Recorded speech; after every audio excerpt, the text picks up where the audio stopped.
Well, hello, everybody. Welcome to the Underground Gospel Show. This is episode number 112 for those of you keep me count, which I don't think there's anybody doing that right now. But anyway, I'm still recording these for a couple of different reasons. Number one, I think I have something to say. Number two, it's a way to provide an income through the people who pay for support me through PayPal or through Patreon. And basically, let's see, what am I doing? Housekeeping. Welcome once again. Let me do my housekeeping. This is a safe place to hang out. There's no swearing, no trolling, no putting people down. It's all happy and energetic. If you like what you hear, remember to subscribe, which you probably already have. We're on YouTube, Facebook Live, and Twitch at this point. There's a tip code on my website. And let me go over here, and I do this every time. I always forget to do this. So let me go over here to streams. Ooh, that was the wrong thing to hit. Man, I'm sure glad I didn't crash the whole thing. And let me put on nightmusic.com. There we go. Put a little banner at the bottom so that you guys know where I am. Anyway, you can go to nightmusic.com and we have all kinds of show information and times that we're playing. And the times that we're playing is real simple. If you're on YouTube, we're on demand. Anytime you want to watch it, anytime, any place. Now, today is actually June 10th, and this will be shown on June 10th and 11th, this one show. And it will be broadcast for everybody live on, I believe, September 9th, if I'm not September, July 9th. So this is actually the middle of June, and it'll be about 4 weeks from now, we'll be live. But if you're a member of our Patreon page, you get it right now. We send you the link, and you can watch it tonight at 8 o'clock, because that's what time it streams. Anyway, you go to nightmusic.com. We'll get show tags, we get links, we have garments, we got a contact email. We have live show information when we start doing live shows. I'll get some more about that in just a second. And how you can support me. And that was the whole QR thing. If you go there, there's a QR code. Hold your phone over the computer screen, or go to the link that just click on it. It'll go take you directly to a link where you can support me on Patreon for $2.99, I think, a month. Or you can support a video, which we're going to be talking about in just a minute later, because there's a bunch of new videos coming up. Anyway, let's see. I don't sing so that God can speak directly to your heart. And there are sponsorship opportunities. If you'd like me to come to your city, your church, or your event, please contact me at guitarforjesus@musician.org. I can tell you what I'll do. Now, that's at this link also. So if you go to night-music.com, you can find out the link. Otherwise, it's going to be over here. And let's go back here and let's see if I can find that link for Guitar for Jesus. Why isn't this working? Night music. Okay, here. Let's just do this one. Or you can go to this one, which is guitarforjesus@musician.org. And you can go ahead and send me an email, and I will respond. I do that all the time. So respond to a lot of emails. Not a lot of social media, but a lot of emails. Now, you can also follow us on social media. There's not a lot to follow except for on Twitch, Facebook Live, and YouTube Live. And that's what you're watching right now, quite frankly. Okay, so that takes care of all my housekeeping. Let me double check, make sure I got everything that I was going to do. I got everything that I was going to do. So I can go ahead and close down this page. Once again, this is episode 112. I mentioned that I have some new videos coming up. And let me tell you what's going on. With the beginning of this year, I had left a job that I had worked at 2 years, which I absolutely hated because it sucked away from everything. There was no new videos. I felt like Mr. Spock, and I've said before, when Vulcan blew up, there was no place for me to go. I mean, both my worlds. I couldn't go to LA and be an actor or a writer. I couldn't play music. I couldn't go on the road. We had canceled the tour in 2020. It was just, everything was just a nightmare. I played 5 dates in 2021. And I did, luckily, about 78. Yeah, I did 78 live streams. So that was a blessing, to tell you the truth. That's what, survived, made me survive. Um, but I didn't record any new music. I don't think I recorded any new music, to tell you the truth.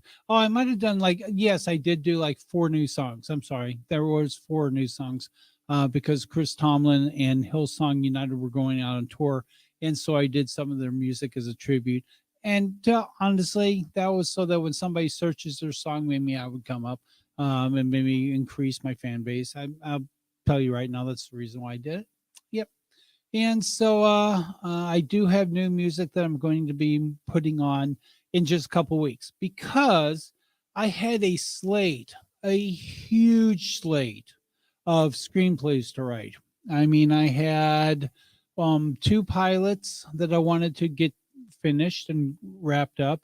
I had five screenplays that I had to go through editing on. I had to catch up on all kinds of copyright issues and rights issues and registration issues, and I got those all cleaned up. I had to change names and a bunch of stuff. I had some notes and some rewrites on basically every script that I had, and so I cleaned all those up. And then since then, I've written three screenplays, a pilot, and I'm on my last screenplay of the year. I'm going to be starting that tomorrow, actually. I'm about ready to birth another one. This one's really, really ready to go. And I've been thinking about this. Gosh, literally been thinking about this screenplay and the characters in it for most of my life. And so it'd be fun to finally put it, down on paper.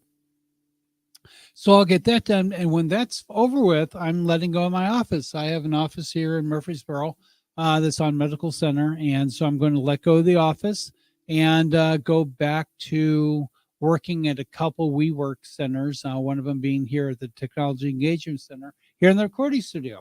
So I'll be in the recording studio about 3 days a week, for all of June, or for all of July and August. It will take me June to write the screenplay, and then I'll be July and August here, and then I'll be going out to California.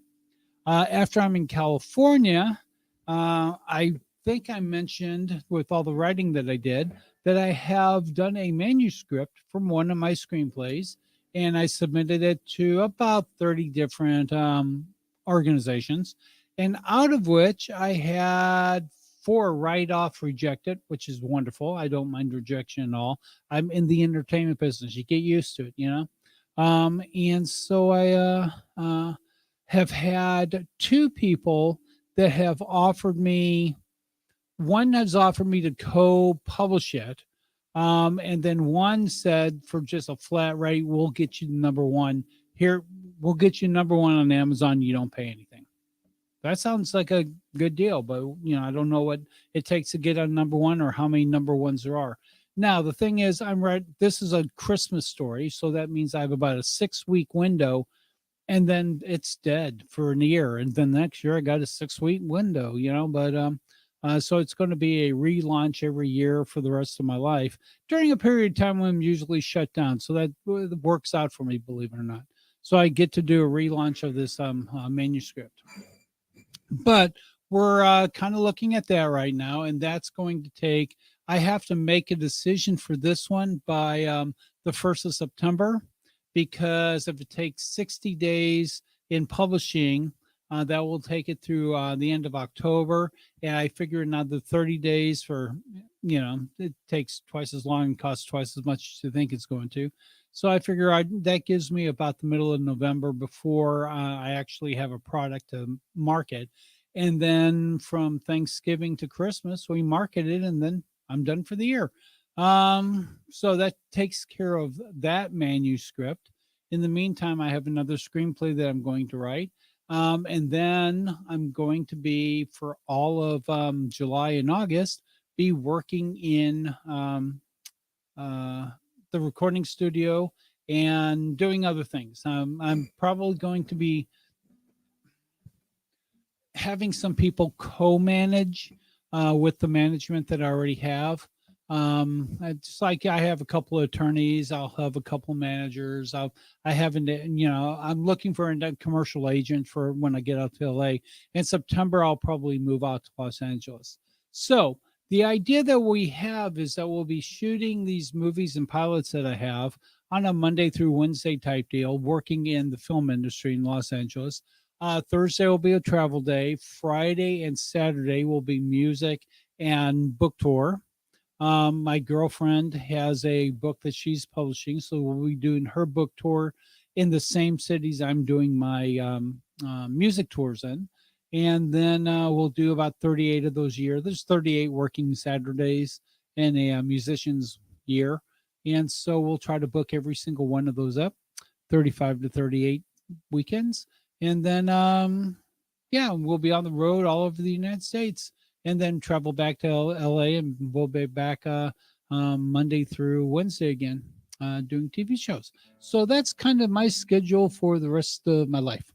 But this is so that fills you in on all what's coming up. So there's new music. And so if you go to the Patreon page, you can actually adopt a language and I can translate it into your favorite language if you'd like to, any of the songs that we're coming up with. I have some new material that we're coming up. I mean, original material that I'm coming up with, and some things I've wanted to do for about 2 years. So I'm really excited about doing that. Anyway, going back into what I was talking about. Oh, tonight's subject.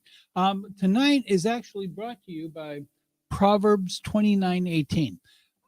To me, probably one of the most famous ex- excerpts out of the Bible, and that is, without vision, man will perish. If you don't have a dream, you're going to die. And the reason why the way this comes up is because over the past couple of weeks, I'm reading a book called Emotional Intelligence.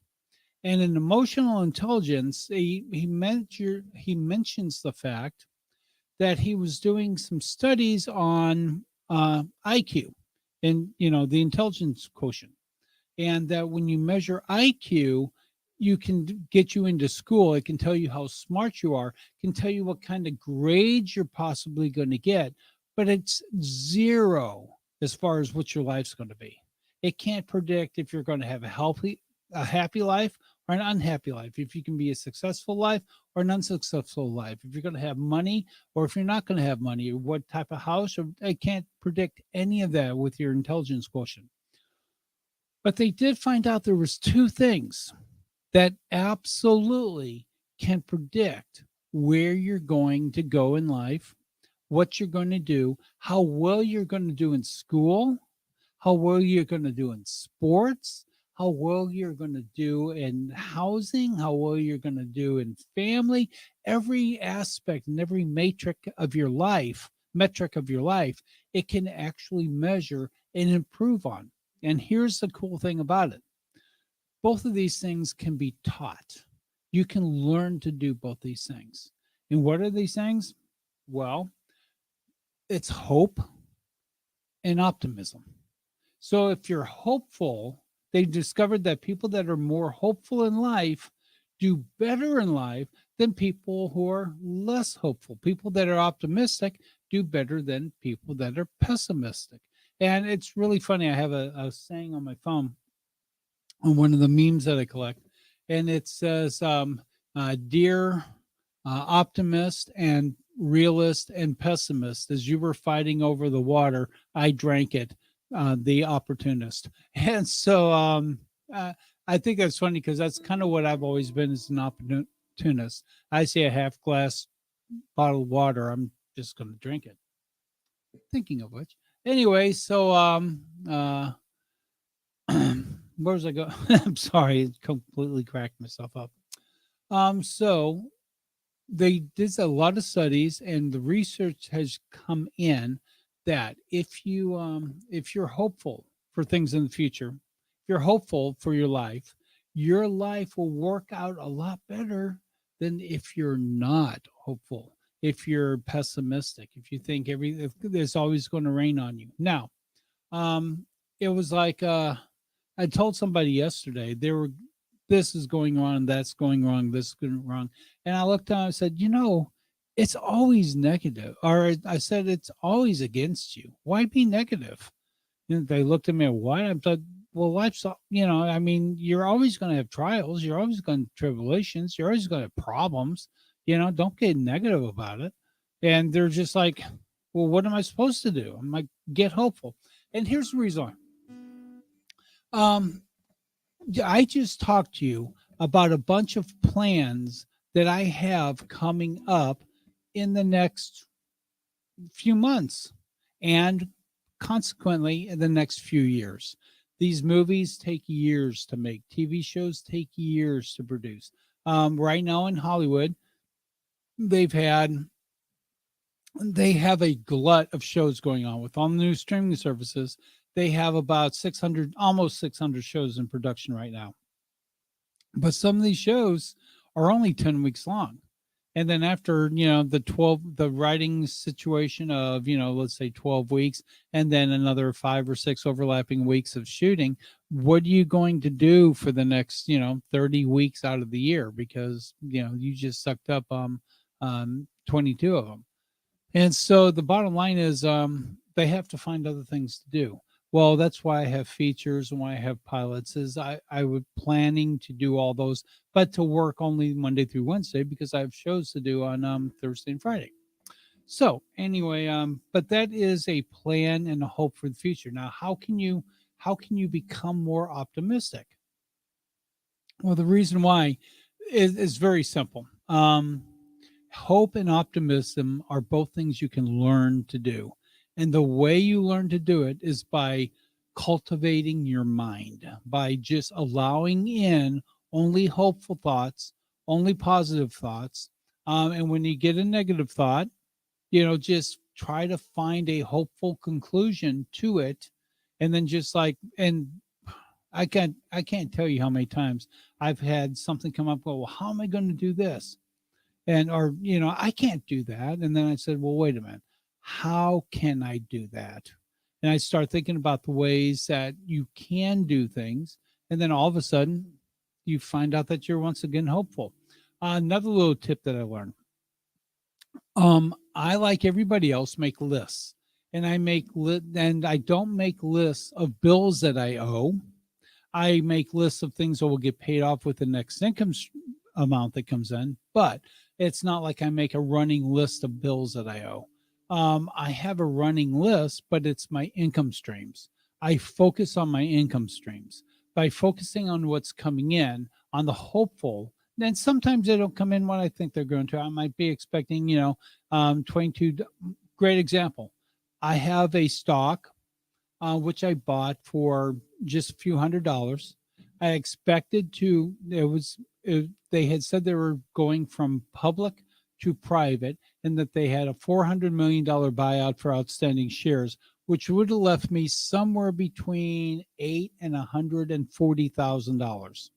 I know it's a big spread, but that's what it was because we're not sure how many outstanding shares they had.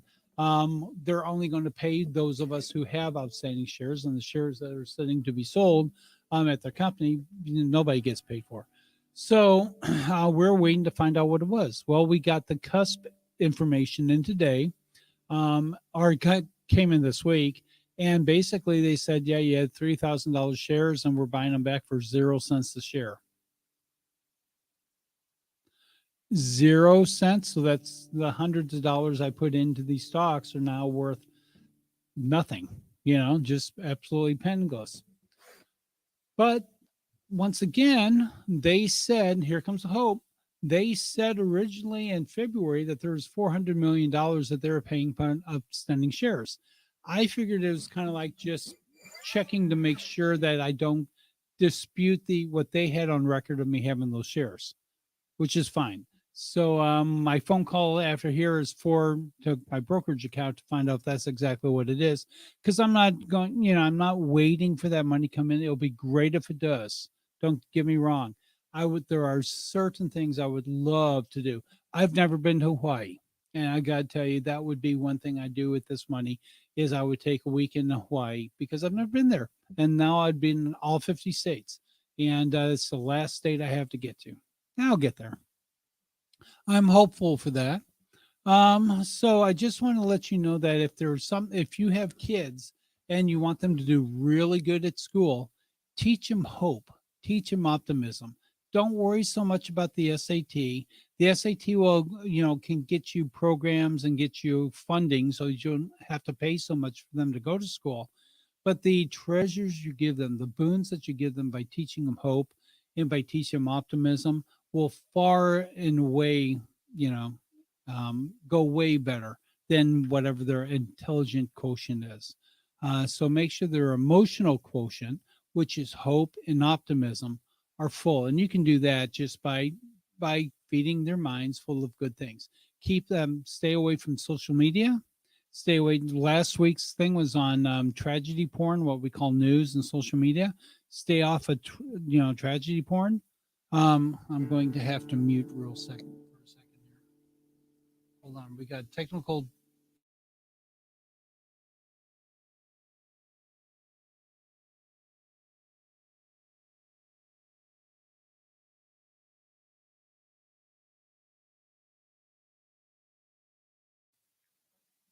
Okay, we are back. Wow, that was a nightmare. Okay, we got that fixed. Everything's going good. So once again, be hopeful, be optimistic. Stay away from tragedy porn. Stay away from the news. Stay away from when you hear a negative thought. Kind of do your best to replace that with a positive thought. Keep positive thoughts around you, surrounding you at all times, and keep your eyes on your vision where you're trying to go in life. And I think you'll get there. So I'm going to do some songs about vision.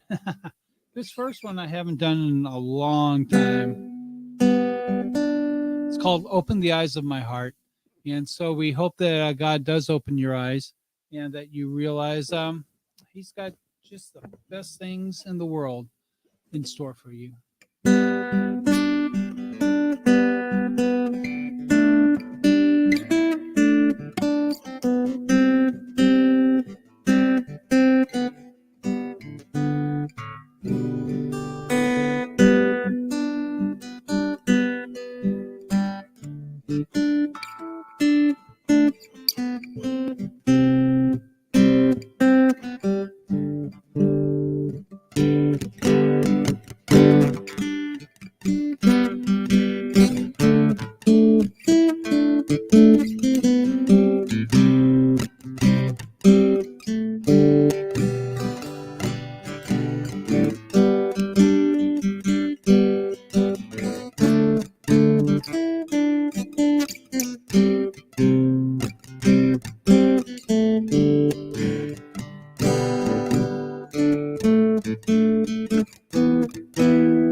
Not even going to go there. Love you guys. Thank you for putting up with that.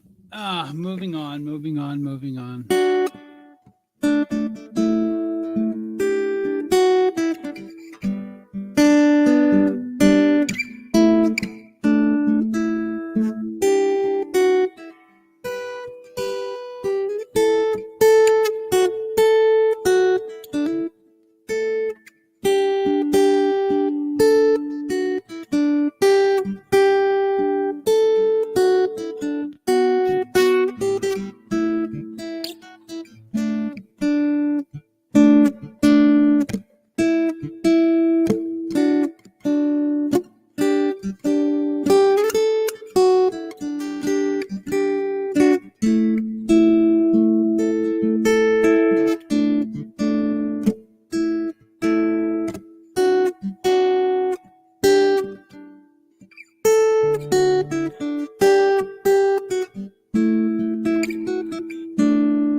Anyway, God bless y'all. Stay hopeful, stay positive, and remember, these things, they're scientifically proven. You got to have hope. I mean, I know it says in the Bible from books 6,000 years ago, said, as a man, without vision, without, hope, people perish, and we think about past politicians. There was our first, politician, he was our first politician, but, there's been political campaigns that were nothing on except for hope, that we have hope for a better America. And they never have transpired, but, they competed, campaign totally on the premise of hope. And that's how powerful of a thing it is. So I hope that you find your hope for the future, and leave down a comment, leave down a message, send me a email at guitarforjesus@musician.org, and tell me what you're hoping for, and maybe I can pray for you. And we just want to thank you and have a wonderful, wonderful, wonderful, wonderful night. Let me exit out of here, and we will see you later.